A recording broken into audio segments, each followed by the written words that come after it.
Maayong hapon, sa ebanghelyo karon, miingon ang atong Ginoo, ako ang master, ug kita ang iyang mga sulugoon. Mga igsuon, ayaw lang mo ka-iskandalo ha. Pero you know what? God is a jealous God. Ang atong Dios usa ka siloso o abubhuan nga Dios. Pero ayaw ninyo sabta ginamit ang atong tawhanon nga pagsabot sa pulong jealous. Kaya nga tuwa na negatibo man. Pero kining sa Ginoo, God is a jealous God is very positive.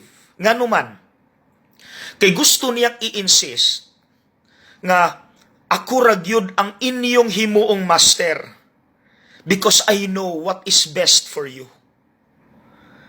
Kabalo ko, unsay makaayo nimo, ug dili ka magmalipayon kung wala ko sa imong kinabuhi. Dili ka mabuhi, dili ka mulahutay kung wala ako. Mao nang kahinumdumo katong si Kristo na suko o gipangbali niya ang mga lamesa dito sa gawa sa templo. Niingon siya, ayaw ninyo himu ang merkado ang balay sa akong amahan. Nganong nasuko man siya? Again, gustong i-insist ni Lord, ako ra dapat ang inyong focus. Ayaw lagi mo pangita og laing butang. Yes, lami ang kalibutan, kwarta, power, fame.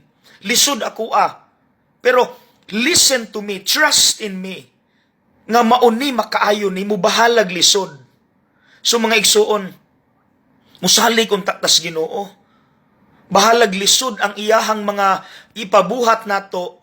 Pero kabalo manggod sa nato because siya'y gahimo nato. So hinaot dili nata mangita paglaing master. Okay? God's teachings are difficult but liberating. Okay? God bless.